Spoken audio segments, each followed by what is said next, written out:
తాకట్లో ఉన్న బంగారాన్ని విడిపించి ఆ రోజున మార్కెట్ ధర కట్టి మిగిలిన డబ్బును మీకు అందిస్తుంది కొమ్మూరి గోల్డ్.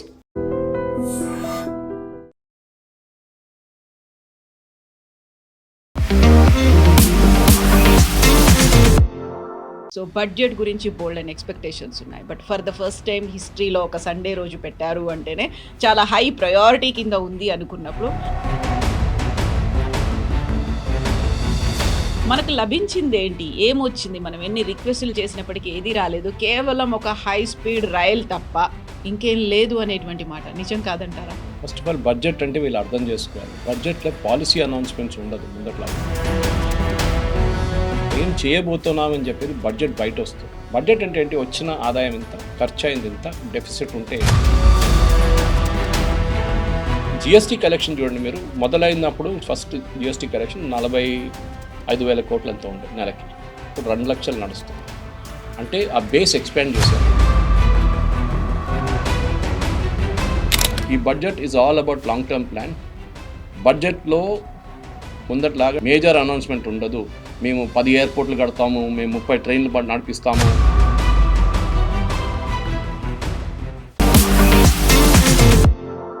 నమస్తే, నేను Kavitha. Welcome to I dream news and నిజాలు. కేంద్ర ఆర్థిక శాఖ మంత్రి నిర్మలా సీతారామన్ 9వ ప్రవేశపెట్టినటువంటి బడ్జెట్ మీద దేశమంతా చర్చించుకుంటోంది.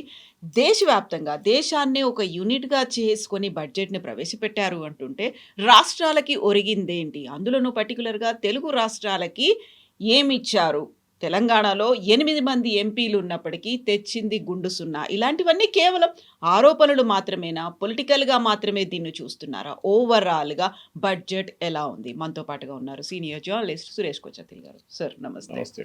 సో బడ్జెట్ గురించి బోల్డ్ అండ్ ఎక్స్పెక్టేషన్స్ ఉన్నాయి. But for the first time హిస్టరీలో ఒక సండే రోజు పెట్టారు అంటేనే చాలా హై ప్రయారిటీ కింద ఉంది అనుకున్నప్పుడు మనకు లభించింది ఏంటి, ఏమొచ్చింది, మనం ఎన్ని రిక్వెస్టులు చేసినప్పటికీ ఏది రాలేదు, కేవలం ఒక హై స్పీడ్ రైల్ తప్ప ఇంకేం లేదు అనేటువంటి మాట నిజం కాదంటారా? ఫస్ట్ ఆఫ్ ఆల్ బడ్జెట్ అంటే వీళ్ళు అర్థం చేసుకోవాలి. బడ్జెట్లో పాలసీ అనౌన్స్మెంట్స్ ఉండదు. ముందట్లాగా 15 సంవత్సరాల ముందు పాలసీ అనౌన్స్మెంట్ బడ్జెట్లో వస్తుండే.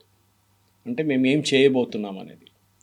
ఇప్పుడు ఏం చేయబోతున్నామని చెప్పేది బడ్జెట్ బయట వస్తుంది. పాలసీకి డబ్బులు అక్కర్లేదు, అనౌన్స్మెంట్ అది. మేము నెక్స్ట్ 7 years 2047 దాకా మేము ఈ డాటా సెంటర్స్కి we're giving tax free incentives. Next 2047 దాకా ఇప్పుడు డబ్బులు దానికి పెట్టక్కర్లేదు దాంట్లో. Because you don't have to put any money into it. మీకు ట్యాక్స్ ఫ్రీ ఇస్తున్నాం అంతే. రెవెన్యూ లాస్ మాకే. అది కూడా ఇప్పుడు గూగుల్ లాంటి సెంటర్ సెటప్ చేస్తే ఇంకా 3-4 సంవత్సరాలు పడుతుంది అది. So I'm just train to say, ఎందుకంటే మనం ఈ బడ్జెట్ అంటే ఒక మిస్కన్సెప్షన్ ఉంది మన ఇండియాలో. మీరు అది యూకే చూస్తే కానీ యూఎస్ చూస్తే కానీ వాళ్ళకి అక్కడ పెద్ద టెన్షన్ లేదు బడ్జెట్ అంటే. బడ్జెట్ అంటే ఏంటి? వచ్చిన ఆదాయం ఇంత, ఖర్చు అయింది ఇంత, డెఫిసిట్ ఉంటే ఏంటి, ఆ డెఫిసిట్ని బ్రిడ్జ్ ఎట్లా చేస్తారు, నెక్స్ట్ ఇయర్ ఆదాయం ఎట్లా పెంచుకోవాలి. ప్రతి ఇంట్లో ఇది ఒక ప్రాబ్లం. మన ఇల్లు నడిపిస్తున్నప్పుడు ₹1,00,000 జీతం ఉంటే ఆ ₹1,00,000లోనే ఇల్లు నడిపించుకోవాలి మనం. దేశం కూడా అంతే. ఇది మనం అర్థం చేసుకోవాలి. దానికి ఏం చేస్తారు? ప్లానింగ్ చేస్తారు ముందే. ఫర్ ఎగ్జాంపుల్ ఇప్పుడు మనం అనుకుంటా దసరా పండుగ వస్తుంది, ఎక్కడ దివాళీ వస్తున్నప్పుడు టీవీ కొనుక్కుందాం. మన ఇంట్లో పాత టీవీ ఉంది, 10 సంవత్సరాలు పాత ఉంది, కొత్త తీసుకోవాలని ప్లాన్ చేస్తాం. హస్బెండ్ వైఫ్ డిస్కస్ చేస్తారు. సో హస్బెండ్ యూజువల్ అంటారు కొనుక్కుందాం, బాగుంటుంది, పెద్ద టీవీ ఉంటుంది, పిల్లలకు నచ్చుతుంది అంటే wife will be more circumstantial say ఇప్పుడు ఎందుకు, ఇంత ఖర్చు ఉన్నప్పుడు ఎందుకు, తర్వాత చూసుకుందాం, టీవీ బాగానే ఉంది కదా అంటారు. సో దట్ బడ్జెట్లో దాన్ని తీసేస్తారనమాట. This is simply what happens in the government. ఆ ప్రాసెస్ మనం ముందు అర్థం చేసుకోవాలి. బడ్జెట్ అనేది ఎట్లా స్టార్ట్ అవుతుంది? ఇది ఒక 5 నెలల ముందు డిస్కషన్స్ మొదలవుతాయి వేరియస్ ఇంట్రెస్ట్ గ్రూప్స్తో. మనం ఒక ఎగ్జాంపుల్ తీసుకుందాం, ఫార్మింగ్ కమ్యూనిటీని తీసుకుందాం.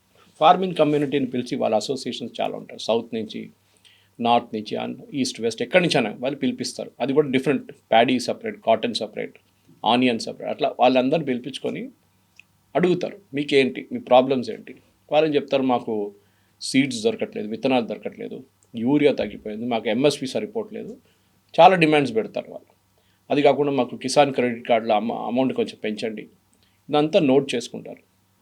ఇట్లనే దాని తర్వాత అగ్రికల్చర్ మినిస్ట్రీ వాళ్ళని పిలుస్తారు. చూడండి వీళ్ళు అంటున్నారు వీళ్ళకు ఎంఎస్పి సరిపోవట్లేదు అంటే వాళ్ళు ఏమంటారు, కాదు సరిపోతుంది, చూడండి మేము ఇంత ఇచ్చాము, లాస్ట్ 10 సంవత్సరాలు ఇంత పెంచుకుంటూ వెళ్ళాము, వాళ్ళ ప్రొడక్షన్ కాస్ట్ ఎంత, దాని మీద మేము 30% ఇచ్చి ఎంఎస్పి ఇస్తున్నాం అంటే దెన్ ఇట్స్ క్లారిఫైడ్. అట్లనే అన్ని సెక్టర్స్కి. సో లెదర్ ఇండస్ట్రీ, మీరు టెక్స్టైల్ ఇండస్ట్రీ, వీళ్ళందరినీ మినిస్ట్రీ వాళ్ళని పిలిపిస్తారు, వీళ్ళని పిలిపిస్తారు, గ్రూప్స్ని పిలిపిస్తారు. అందరితో చర్చ అయినప్పుడు దెన్ ఒక ఓవరాల్ పిక్చర్ వచ్చేస్తుంది, మనకి ఏం కావాలి, ఏం చేయాలి అనేది. అది వచ్చినప్పుడే మనకి మన వర్క్ స్టార్ట్ అవుతుంది.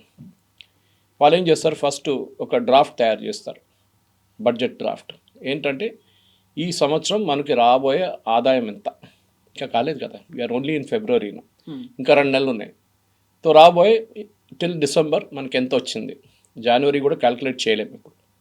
సో డిసెంబర్ దాకా మనకు వచ్చిన రెవెన్యూ ఎంత, మనం ఎస్టిమేట్ చేసిన రెవెన్యూ ఎంత, డెఫిసిట్ ఎంత, లేకుంటే ఓవర్ ద డెఫిసిట్ మనకు ప్లస్ ఎంత ఇస్తుంది అనమాట.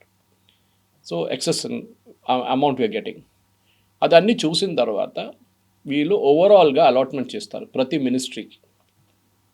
I just take an example. Last year 1,00,000 కోట్ల రూపాయలు ఇచ్చారు ఒక మినిస్ట్రీకి. ఈసారి 80,000 ఇవ్వలేము కదా, తగ్గిస్తే వాళ్ళు ఏడ్చుకుంటారు. ఎందుకంటే అదే మినిస్ట్రీ కింద ఒక 30 డిపార్ట్మెంట్లు ఉంటుంది, 20 ఇన్స్టిట్యూట్లు ఉంటుంది, ఒక 50,000 మంది ఎంప్లాయీస్ ఉంటారు, వాళ్ళ ప్రోగ్రామ్స్ ఉంటుంది, వాళ్ళ విత్తనాలు. ఇప్పుడు టెక్స్టైల్ అనుకోండి, టెక్స్టైల్ వాళ్ళకు కొన్ని ఇన్సెంటివ్స్ కానీ, వాళ్ళ యాన్ కానీ, కమిటీ చాలా ఉంటుంది ఎక్స్పెండిచర్ వాళ్ళకి. ఇదంతా చూడాలంటే వాళ్ళకు ఒక లిస్ట్ ఉంటుంది, దాని ప్రకారం నెక్స్ట్ ఇయర్ ఒక 10% అయినా పెంచాలి మనం. So they make an allotment for that అనమాట. అట్లనే మిగతా అన్ని మినిస్ట్రీస్కి ఒక ప్లాన్ చేసుకుంటారు. ఇట్లా కొత్త కొత్త స్కీమ్స్ అనౌన్స్ చేస్తారు. ఇప్పుడు high speed rail corridor announce చేశారు. రేపటి నుంచి పని స్టార్ట్ కాదు, అది టైం పడుతుంది. ఫస్ట్ ఆఫ్ ఆల్ సర్వే చేయాల్సి వస్తుంది, సర్వేకి ఒక బడ్జెట్ పెట్టాల్సి వస్తుంది, 50 కోట్లు 100 కోట్లు.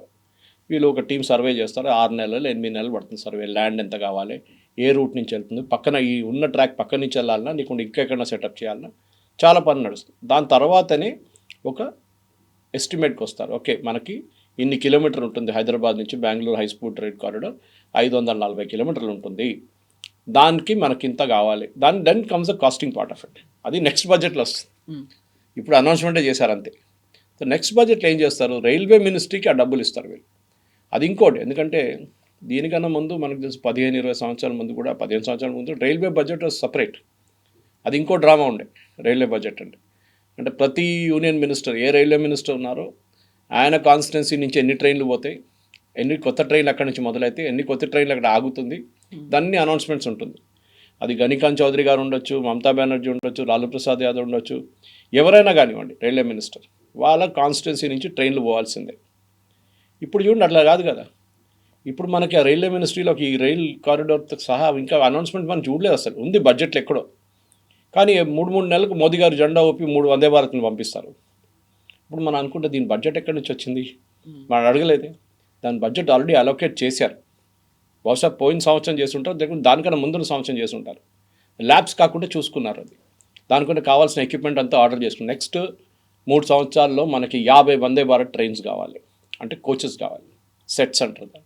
ఒక they take a call on that 50 కావాలన్నా 100 కావాలో నాకు తెలియదు, కానీ I'm just taking a guess. Okay, దానికి ఎంత డబ్బులు కావాలి, దానికి ఇంత డబ్బులు కావాలి. రైల్వే బడ్జెట్లో ఎంత ఉంది, ఈ ఇయర్ ఎంత ప్రొడ్యూస్ చేయొచ్చు, ఈ ఇయర్ మనకి 25 ప్రొడ్యూస్ చేయొచ్చు, నెక్స్ట్ ఇయర్ 25. ఓకే, 25 బడ్జెట్ ఇది కేటాయిస్తారనమాట. చాలా కాంప్లికేటెడ్, అంత ఈజీ కాదు.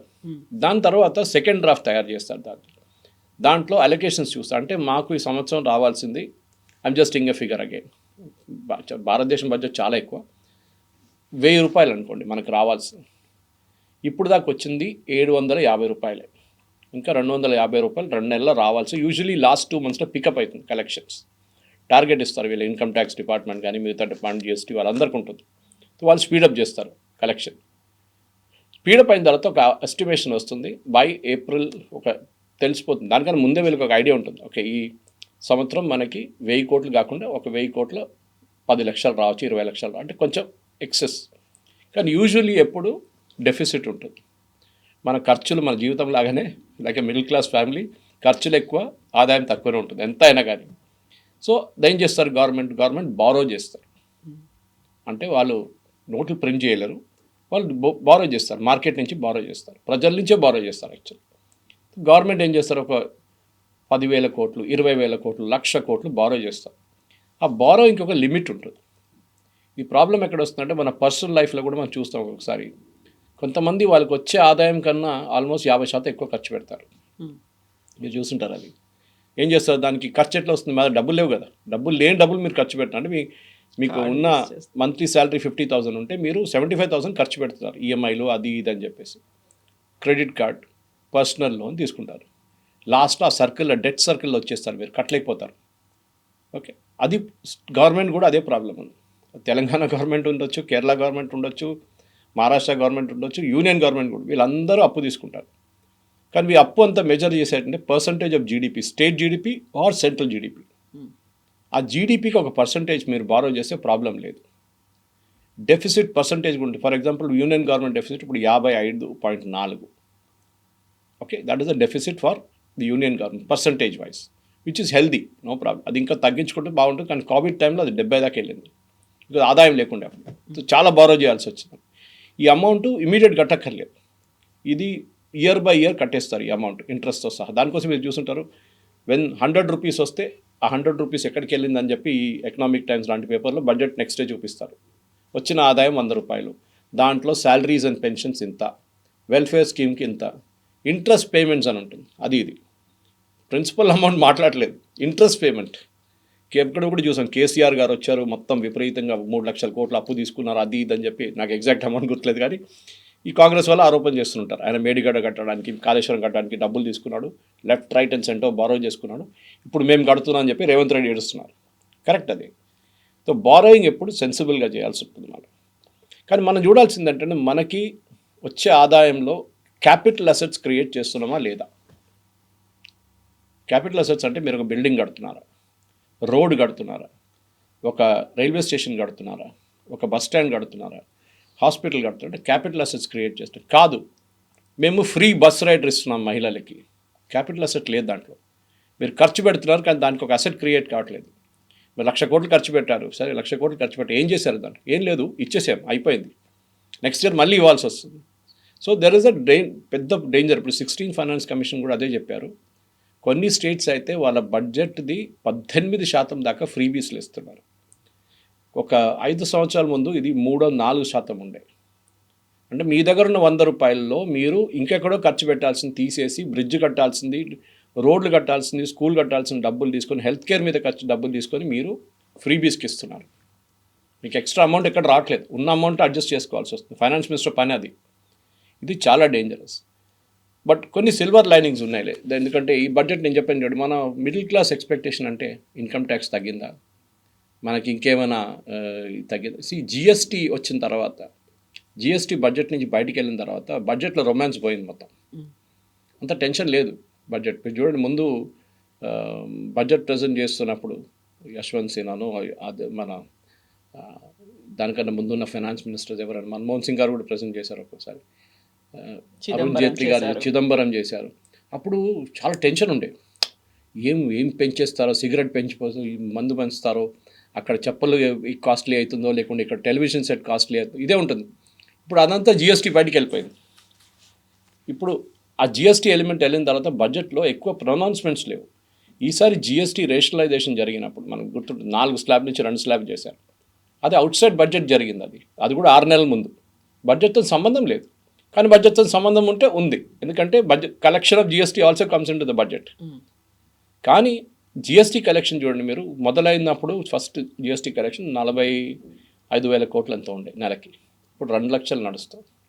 అంటే ఆ బేస్ ఎక్స్పాండ్ చేశారు వాళ్ళు. ప్రతి పానీపూరి వారిని, పాండబ్బా వారిని అందరూ వేసుకున్నారు ఇప్పుడు జిఎస్టీ వాళ్ళు. యూపీఐ కొట్టంగానే వాడు చూపిస్తుంది వాడు అమౌంట్ ఎంత అని చెప్పేసి, ప్రతిరోజు బ్యాంకులో ఎంత పడుతుందని తెలుసు. ఇన్కమ్ ట్యాక్స్ వాళ్ళకి నోటిఫికేషన్ వస్తుంది. దట్స్ అ బ్రాడ్ పిక్చర్ అనమాట. కానీ బ్యాంక్లో కూడా ప్రాబ్లం ఉంది మన దగ్గర. ఇప్పుడు లేటెస్ట్ రిపోర్ట్ నిన్న చూసాను ఎకనామిక్ టైమ్స్లో, బ్యాంక్ డిపాజిట్ తగ్గిపోయింది అనమాట. ఇప్పుడు దానికి కారణాలు ఉన్నాయి. మన జనరేషన్ బ్యాంక్లో డబ్బులు వేస్తారు, శాలరీ నుంచి తీసేటప్పుడు కూడా బ్యాంకులో కొంచెం ఉంచుకుంటాం మన ఎమర్జెన్సీ కోసం. ఒక 50,000 1,00,000 రూపాయలు వస్తే ఎక్స్ట్రా ఏదైనా దాని నుంచి వచ్చినప్పుడు దాన్ని ఎఫ్డీలు వేసేస్తాం. ఇప్పుడున్న జనరేషన్కి ఎఫ్డీతో సంబంధం లేదు. They are not bothered about FD. వాళ్ళు గోల్డ్లో పెడతారు ఇన్వెస్ట్మెంట్, స్టాక్స్లో పెడతారు ఇన్వెస్ట్మెంట్, క్రిప్టో కరెన్సీలో పెడతారు ఇన్వెస్ట్మెంట్, ల్యాండ్ కొనుక్కుంటారు, లేకుంటే అపార్ట్మెంట్ కొనుక్కుంటారు. ఇప్పుడున్న జెన్జీ జనరేషన్కి that is most important. So వాళ్ళు బ్యాంక్లో తక్కువ డబ్బులు పెట్టినప్పుడు బ్యాంక్ వాళ్ళకి లోన్ ఇవ్వడానికి ప్రాబ్లం అవుతుంది. That has been discussed in this budget. కానీ అన్నిటికన్నా మంచిది ఏంటంటే bank NPS non performing assets చాలా ఎక్కువ ఉండే ఒక 15 సంవత్సరాల ముందు. ఎస్పెషల్లీ మోదీ గవర్నమెంట్ వచ్చి ఫస్ట్ ఇయర్లోనే వీళ్ళు బ్యాలెన్స్ షీట్ క్లీనప్ మొదలుపెట్టారు. అప్పుడు దాకా బ్యాలెన్స్ షీట్లో లాసెస్ అన్నీ దాచేశారు మొత్తం పక్కన, చూపించట్లేదు. అది ఒక తప్పు, చాలా పెద్ద తప్పు ఆడిటర్స్ చేసింది. కానీ దాని తర్వాత అరుణ్ జైట్లీ గారు కానీ తర్వాత నిర్మలా సీతారామన్ గారు they said cleanup the balance sheet totally. ఆ బ్యాలెన్స్ షీట్ క్లీనప్లోనే చాలా మటుకు బ్యాంక్స్లో ఉన్న చాలా అమౌంట్స్ రైట్ ఆఫ్ చేయాల్సి వస్తుంది, లేకుంటే వేవ్ ఆఫ్ చేయాల్సి వస్తుంది. ఈ టర్మ్ మీరు వినుంటారు. మోదీ గవర్నమెంట్ 1,00,000 కోట్లు రైట్ ఆఫ్ చేసేసారు, ప్రజల డబ్బులు, ప్రజల సొమ్ము అదానీ, అంబానీ, విజయ్ మాల్యా, మెహుల్ చోక్సీ, నీరవ్ మోడీ తీసుకెళ్ళిపోయారు. కాదు, right of is accounting term. మీరే కామర్స్ స్టూడెంట్ దగ్గర అడగండి, లేకుంటే చార్టర్డ్ అకౌంట్ వాళ్ళు చెప్తారు. బ్యాలెన్స్ షీట్ని బ్యాలెన్స్ చేయాలంటే లెఫ్ట్ ఉన్న అమౌంట్, రైట్ ఉన్న అమౌంట్ ఒకటే ఉండాలి. సో మీ దగ్గర డెఫిసిట్ ఉంటే మీరేం చేస్తారు, మీ దగ్గర డబ్బులు రావాలి, ఎవడో మీకు డబ్బులు ఇవ్వలేదు, కానీ మీ అకౌంట్లో ఆ డబ్బులు ఉంది, ఇవ్వాల్సి వస్తుంది. మీకు వస్తుంది, ఏదో ఒక రోజు వస్తుంది, ఇప్పుడు రాలేదు. సో మీరు రైట్ ఆఫ్ చేసి ఏం చేస్తారంటే బ్యాలెన్స్ షీట్లో అది ట్రాన్స్ఫర్ చేసి ఒకసారి ఏఆర్సీ కంపెనీస్ పంపిస్తారు. ఇది అసెట్ రీకన్స్ట్రక్షన్ కంపెనీస్. మీరు చూస్తుంటారు, ఒక్కొక్కసారి కొంతమంది పేమెంట్ చేయకపోతే బ్యాంక్ వాళ్ళు కాల్ చేయరు, ఎవరో కలెక్షన్ ఏజెంట్ వాళ్ళు కాల్ చేస్తారు. దాని తర్వాత it is there responsibility collect. వాళ్ళకి వీళ్ళు 1000 కోట్లు మాకు రావాల్సింది, మీరు తీసుకోండి అంటే వాళ్ళు ఒక డిస్కౌంట్ తీసుకుంటారు. దాని నుంచి 200 కోట్లు మా కమిషన్ ఇవ్వండి, మా ఖర్చులు ఉంటుంది, ఎందుకంటే అంతా చేసి చేయాల్సి వస్తుంది. అమౌంట్ రాదని కూడా గ్యారంటీ లేదు, అది కూడా లేదు. So bank NPS is very healthy sign. ఇప్పుడు ఓన్లీ 0.5%. చాలా మటుకు మన బ్యాలెన్స్ షీట్ క్లీనప్ చేశారు బ్యాంక్స్ది, which is a great thing. ఎందుకంటే బ్యాంక్ డబ్బులు సొమ్ము ప్రజల సొమ్ము. అది యాక్చువల్లీ అది పోతేనా అది ఎవరు తీసుకెళ్ళినా కానీ, ఇప్పుడు విజయ్ మాల్యా గురించి ఇంత చెప్పినా కానీ, Vijay Mallya total out standing was 9,000 crores. Service tax case, మన పిఎఫ్ కేసులు పక్కన పెట్టండి, బ్యాంక్ నుంచి తీసుకున్న అప్పులు 9,000 కోట్లు. ఆయన అసెట్ సీజ్ చేసి గోవాలో ఉన్నది, ఆయన యూబీ షేర్లన్నీ అమ్ముకొని అన్నీ చేసిన తర్వాత బ్యాంక్స్కి 13,000 కోట్లు వచ్చింది. అంటే 1-2 బ్యాంకులు, 6 బ్యాంకులు అనుకుంటాను. అంటే వాళ్ళకు మోర్ దెన్ ద అమౌంట్ వచ్చేసింది, principal of interest. So bank cleanup చాలా బాగా జరుగుతుంది. ఇంకోటి అంటే మన ఈ బడ్జెట్ అర్థం చేసుకోవాలి, especially this budget, Nirmala Sitharaman గారిని ప్రజెంట్ చేసిన బడ్జెట్. చాలామంది అన్న నో బిగ్ బ్యాంగ్ అనౌన్స్మెంట్ దాంట్లో అర్నబ్ గోస్వామి ఇలాంటి వాళ్ళు ఉండదు. ఎందుకంటే ఈ బడ్జెట్ ఒక టెస్ట్ క్రికెట్ బడ్జెట్, 5 రోజుల ప్లే అన్నమాట. ఇది 5 రోజుల గేమ్, ఇది T20 కాదు. యూజువలీ బడ్జెట్ T20లో ఉంటుంది. సో నిర్మలా సీతారామన్ గారు ఏం చేశారంటే, okay now we're stable, economy స్టేబుల్గా ఉంది, one of the fastest growing economies. NPS ఇప్పుడు నేను చెప్పిన దాని కంట్రోల్లో ఉంది, డెఫిసిట్స్ కూడా కంట్రోల్లో ఉంది, మన ఇన్ఫ్లేషన్ కూడా కంట్రోల్లో ఉంది. So we have enough time to breathe. 3 సంవత్సరాలు ఇంకొంది నెక్స్ట్ ఎలక్షన్కి. ఒక రోడ్ మ్యాప్ వేద్దామని చెప్పి చాలా మటుకు ప్రొనౌన్స్మెంట్స్ చేశారు. దాంట్లో మీరు చూసుంటారు, ఇప్పుడు ఇన్ఫ్లేషన్ కూడా చాలా తక్కువ, 3% కన్నా తక్కువ. దానికన్నా తక్కువ వెళ్ళకూడదు, వెళ్తే ప్రాబ్లమ్ స్టాగ్ఫ్లేషన్ అయిపోతుంది, కన్జంప్షన్ ఉండదు మార్కెట్లో, కొనడానికి ఎవరు కొనరు, అది కూడా ప్రాబ్లం ఉంటుంది, కొనాల్సిందే అన్నమాట. ఇప్పుడు జరిగిన దాంట్లో మనం చూసాం, ఈ one of the major announcement ఏంటంటే డేటా సెంటర్స్కి, మన దగ్గర ఉన్న డేటా సెంటర్స్ సెటప్ చేసో లేకుంటే సెటప్ చేసిన దాంట్లో ఇన్వెస్ట్ చేసిన వాళ్ళకి 2047 దాకా they given a tax waiver. Tax ఉండదు మీకు, ఇన్కమ్ ట్యాక్స్, మీరు ట్యాక్స్ కట్టక్కర్లేదు, కార్పొరేట్ ట్యాక్స్ ఏదైనా కానీ. అది ఎందుకు చేస్తున్నారంటే చాలా మటుకు మన డేటా తీసుకెళ్ళి ఫారిన్ కంట్రీస్లో పెట్టుకున్నారు వీళ్ళు. అది మీ ఫేస్బుక్ అకౌంట్ ఉండొచ్చు, మన ట్విట్టర్ అకౌంట్ ఉండొచ్చు, మన కొన్ని ఇంటర్నేషనల్ సబ్స్క్రిప్షన్స్ ఉండే, అదన్నీ డీటెయిల్స్ అక్కడ ఉంటుంది. ట్విట్టర్ దగ్గరనో ఎవరైనా యూఎస్లోనో యూరోప్లోనో పెట్టుకుంటారు. Even government accounts, government data కూడా ఒకసారి అక్కడ పెట్టుకుంటారు నాకు తెలియకుండా. ఇప్పుడు జీమెయిల్ ఉందనుకోండి, జీమెయిల్ సర్వర్ ఇండియాలో లేదు, బయట ఉంది. రేపు పొద్దున ఆ జీమెయిల్ వాడు అంటాడు భారతదేశంలోనే మొత్తం అకౌంట్ నేను బ్యాన్ చేసేస్తున్నాను అని చెప్పి ఆఫ్ చేసేస్తే ఎవరు ఏం చేస్తారు? గూగుల్ వాళ్ళు చేసినప్పుడు యూ కెనాట్ డూ ఎనీథింగ్. దానికి ఒక ఎగ్జాంపుల్ ఇస్తాను కవిత గారు మీకు. మన దగ్గర నియారా అని చెప్పి ఒక ఆయిల్ కంపెనీ ఉంది, వాళ్ళ కొన్ని పెట్రోల్ బంక్ కనిపిస్తుంది మీకు అక్కడక్కడ. They have investment from Rosneft, Russian company, oil company. వాళ్ళు IOCL ఈ 2 కంపెనీలు రష్యా దగ్గర నుంచి ఆయిల్ కొన్నారు చాలా సంవత్సరాలు మన దగ్గర. దానికి US శాంక్షన్స్ పెట్టారు, యూరోప్ శాంక్షన్స్ పెట్టారు.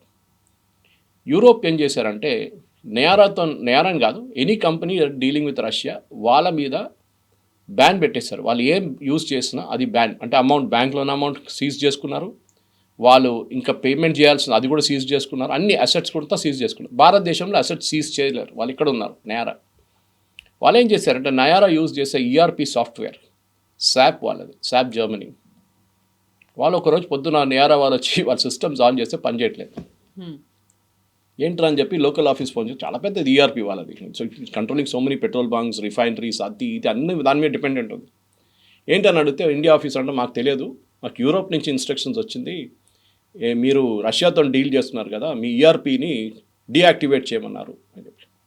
ఆలోచించండి, డబ్బులు కట్టి కొనుక్కున్న ఈఆర్పీని ఓవర్ నైట్ డీయాక్టివేట్ చేసేసారు వాళ్ళు జర్మనీ నుంచి. ఇండియన్ కంపెనీ ఏమంటున్నారు, శాప్ ఇండియా మాకు తెలియదు అంటున్నారు. వాళ్ళు చేశారు, మేమేం చేయలేము. This is the danger.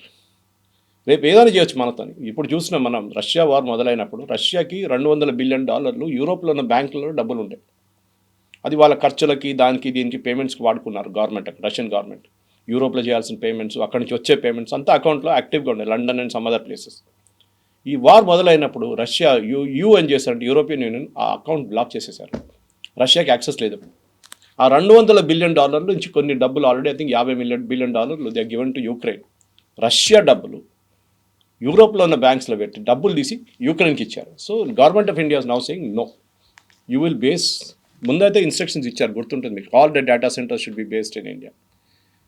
మన టిక్టాక్ ఎందుకు బ్యాన్ చేసామంటే మన డేటా అంతా చైనీస్ వాళ్ళ దగ్గర ఉండే.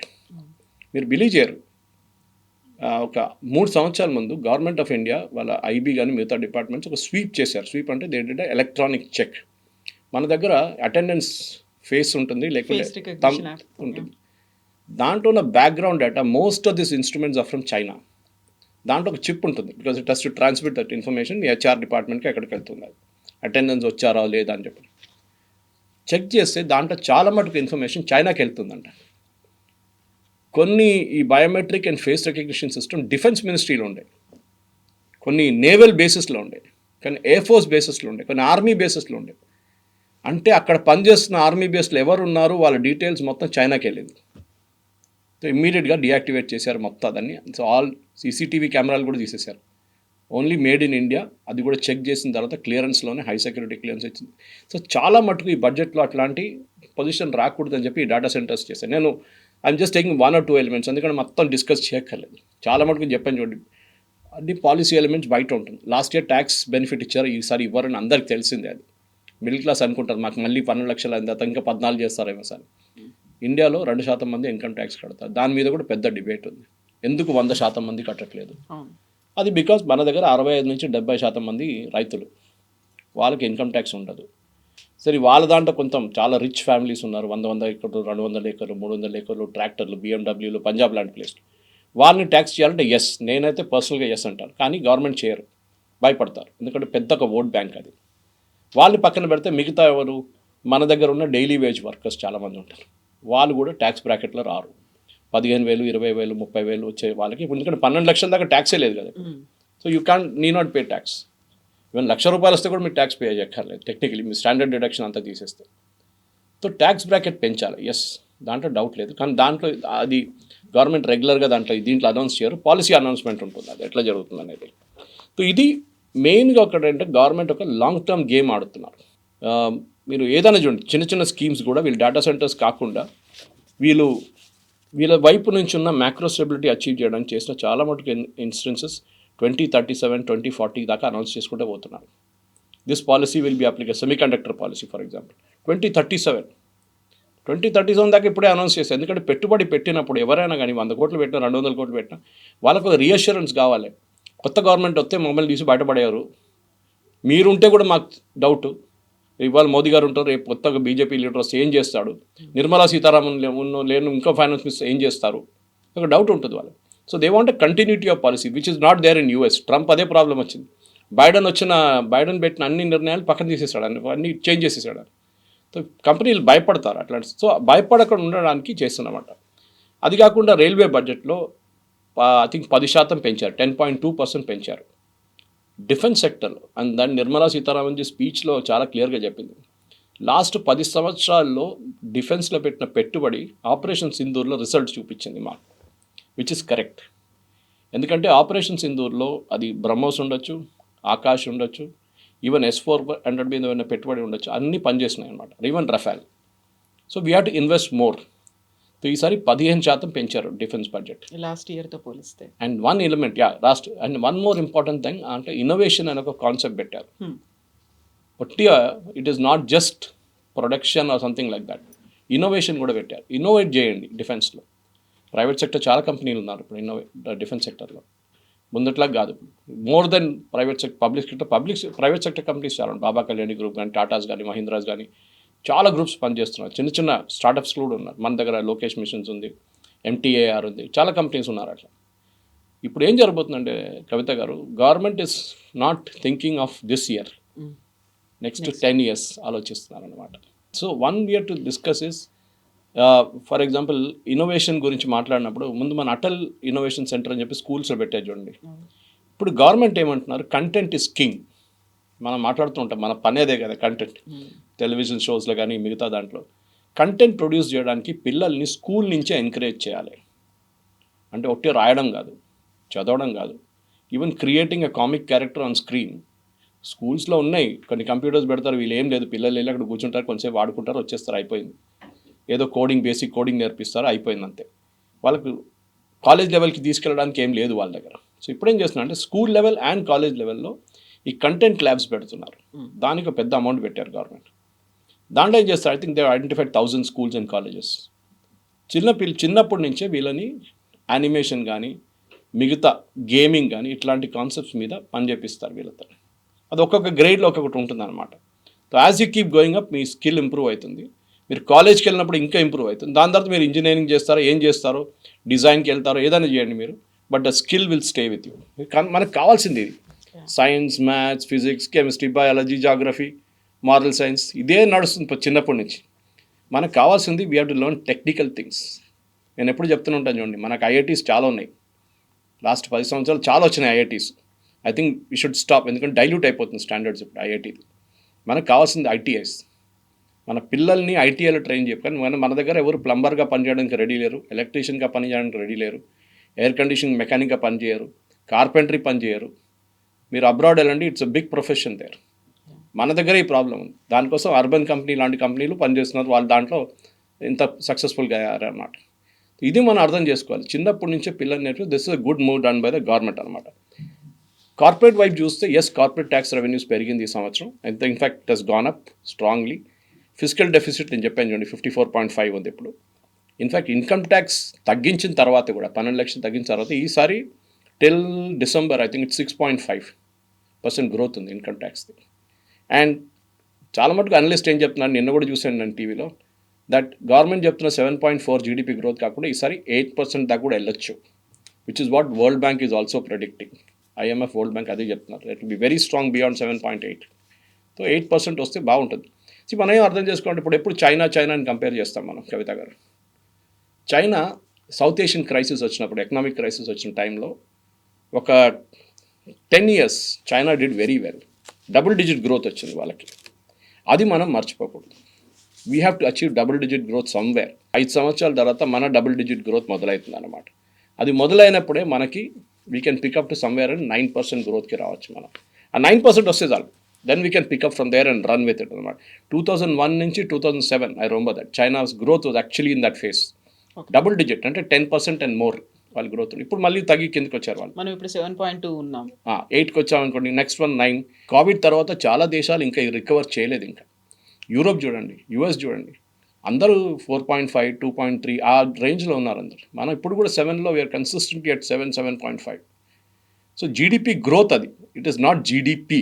జీడిపి ఎంత పెరిగింది, 100 నుంచి 150కి వెళ్ళిందా, 100 నుంచి 110కి వెళ్ళిందా, 100 నుంచి 120కి వెళ్ళిందా, that is what we're looking at అనమాట.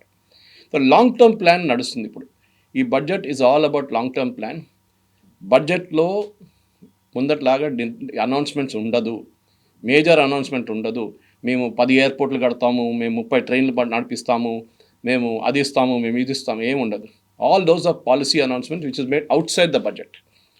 డబ్బులు పెట్టక్కర్లేని అనౌన్స్మెంట్స్ అంతా బయట చెప్తారు. డిఫెన్స్ సెక్టర్కి మేము 15% పెంచాము, ఇప్పుడు వాళ్ళు అనౌన్స్మెంట్ చేస్తారు ఆ 15% మేము ఎట్లా ఖర్చు పెడతాం.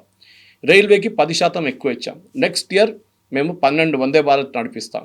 That is announcement they will make. ప్రతి మినిస్ట్రీ, అశ్విని వైష్ణవ్ గారు అది చూసుకుంటారు, రాజ్నాథ్ సింగ్ డిఫెన్స్ చూసుకుంటారు, వచ్చిన డబ్బులు వాళ్ళు పంచిపెట్టుకుంటారు అనమాట. సార్ బోల్డ్ అని ఎపిసోడ్స్ కూడా ఉన్నాయి మాట్లాడుకోవడానికి. డెఫినెట్, ఎందుకంటే చాలా మటుకు నాకు నచ్చింది ఏంటంటే ఐఎమ్ ఎ ఫర్మ్ బిలీవర్, ఎందుకంటే నేను ఎకనామిక్ టైమ్స్లో పనిచేసిన మనిషి. నేను ఆ టైంలో బడ్జెట్ అనగానే మాకు ఆ వీక్ ఎవరికి లీవ్ కూడా ఇవ్వరు మాకు. లెక్కలన్నీ చూస్తూ ఎందుకంటే ఇది రా డేటా వస్తుంది, మళ్ళీ ఇమ్మీడియట్ నెక్స్ట్ డే గ్రాఫిక్స్ అది ఇది కాపీలు పెంచేస్తారు, సేల్స్ పెరిగిపోతుంది. ఎకనామిక్ సర్వే సేల్స్ 30,000 కాపీలు 40,000 కాపీలు పెరుగుతుంది ప్రింట్ ఎకనామిక్. ఇప్పుడు చూడండి ఎక్సైట్మెంట్ లేదు. ఇప్పుడు చూస్తున్నాం బడ్జెట్ అయిపోయిందా అంతే. దాని తర్వాత కొంతమంది అనలిస్ట్ ఫిక్కీ లాంటి లేకుంటే హెచ్ఎంఏ లాంటి ప్లేసెస్లో సిఐఏ లాంటి వాళ్ళు కొంచెం అనాలిసిస్ చేస్తారు అంతే. అనాలిసిస్ ముందు కూడా నాని పాల్కే వాళ్ళే చేస్తుండే analysis. To do it in bourbon స్టేడియంలో చేస్తుండే ఆయన. అంతమంది వస్తారు ఆయన వినడానికి. ఇప్పుడు ఒక మీట్ పెడితే 300 మంది కూడా రారు. వాళ్ళు ఏమైనా అడిగితే మాకు తెలుసులే అంటారు వాళ్ళు. సో ఇది బడ్జెట్ అనేది మనకు నార్మల్ మిడిల్ క్లాస్ యాటిట్యూడ్ ఏంటంటే నాకేముంది దీంట్లో, మనం అది మర్చిపోవాలి. మనకి ఏముంటుందని సంవత్సరంలో మొత్తం చెప్పుకుంటే పోతారు వీళ్ళు.